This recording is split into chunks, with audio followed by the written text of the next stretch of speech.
Ask your doctor about starting with Kesimpta for RMS. Ask your doctor about reducing eczema itch fast. Ask an allergist about Xolair.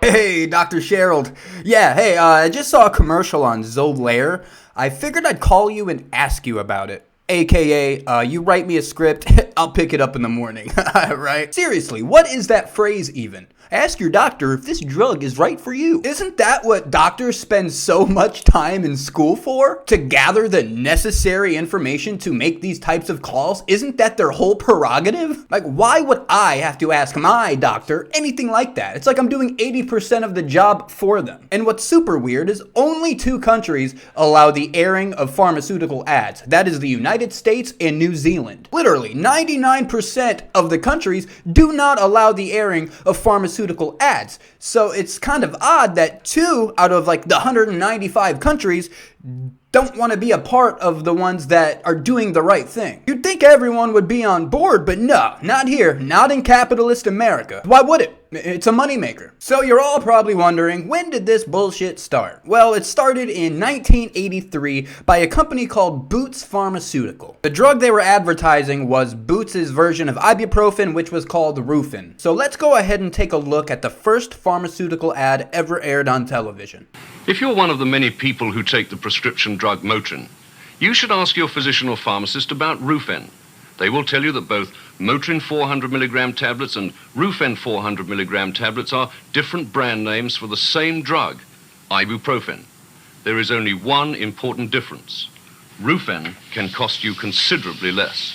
The only reason why this company got away with airing this type of ad was because prior to the 80s, the only time that that type of thing was updated like into law was in the 60s, and they didn't take television into account then, and they didn't update it since then. And so Boots decided, hey, television's pretty popular, so we're gonna go ahead and peddle our new drug here. The company heads of Boots met with the FDA to try to get to the bottom of what was allowed, what wasn't.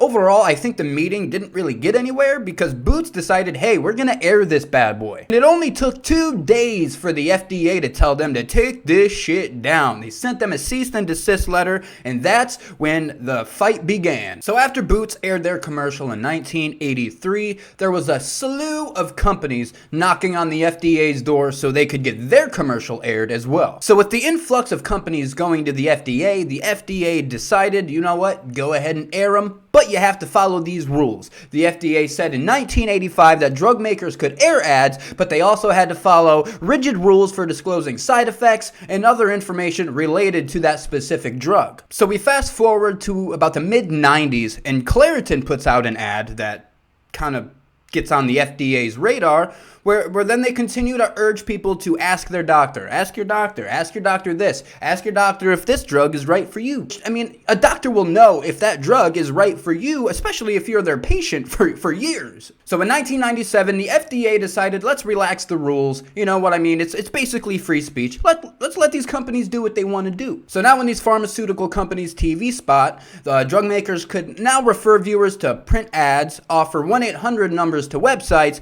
and urge people to talk to their doctor if they wanted additional information. And it's not the additional information. If you ask your doctor about it and say, hey, I want this, odds are pretty high they're going to prescribe it to you. And that's just not how it works. Because of the FDA's policies in the mid-90s, that allowed drug makers to make their medical claims for their specific drugs, which is basically the modern type of ads we see today. So all in all, the industry seemingly took the victory there. Direct-to-consumer advertising ballooned from $360 million in 1995 to $1.3 billion in 1998. By 2006, it hit $5 billion, and most of that advertisement was television commercials. So according to the drug industry's research, it claims that consumers do talk to their doctors about the information regarding those certain prescription drugs. But another thing that's up for debate is lifestyle drugs like erectile dysfunction, things like that are completely directly marketed to the consumer, which you could just leap over your doctor and at this point just order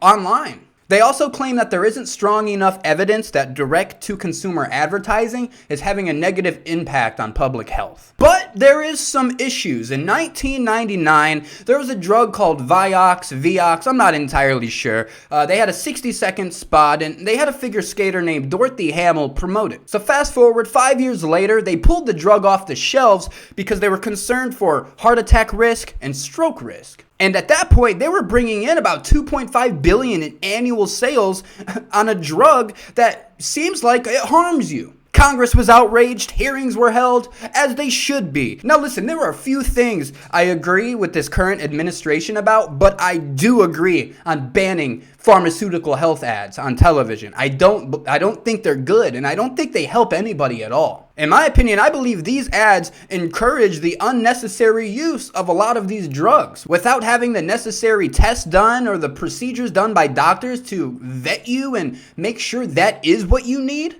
Like whether you're allergic or not, it's to the point where if you tell a doctor to write you a script, they are going to write you a script regardless. They might ask you if you have any allergies, but you could just say no. So it's to the point where the patients see an ad, they get attracted to that ad, they go to their doctor, they say, hey, I want to take this. The doctors write a script when honestly there are probably better drug options available for treatment. How many patients suffered a heart attack, suffered stroke, suffered adverse effects for taking something that was completely peddled to them? So it appears the biggest wrench in trying to get rid of these pharmaceutical ads on television is basically the First Amendment, free speech. And I get it, I'm a huge advocate for free speech, 100%. But at the same time, it's like, if you need those drugs, your doctor will tell you that. You don't need a fucking commercial to let you know, man. Go to your doctor. Have a conversation with your doctor, and I promise you, he's gonna let you know some options. Overall, in my opinion, I think it's dumb. I think it's pointless.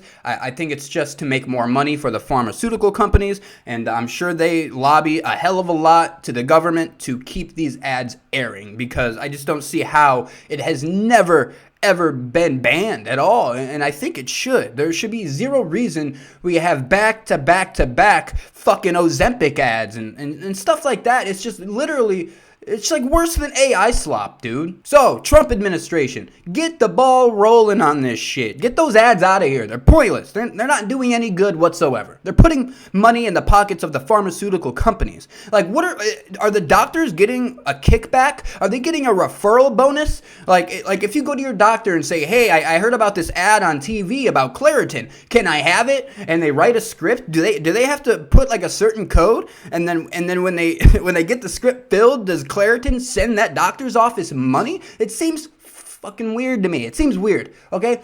I don't like it. I think it's suspect. I think it's sketchy. So that's my spiel on that. I don't agree with it whatsoever. But anyways, I will stop yapping at you. Make sure to go to peekspeak.net because we are currently live. Make sure you make an account, get involved. We're going to drop version 2 in about 2-3 months, I think. Version 3 should hopefully be released by the end of the year, if not early 2026. That is when we are going to introduce the competitive debate portion of the website, and I hope to see you guys at the podium. I'll chat at you in the next one.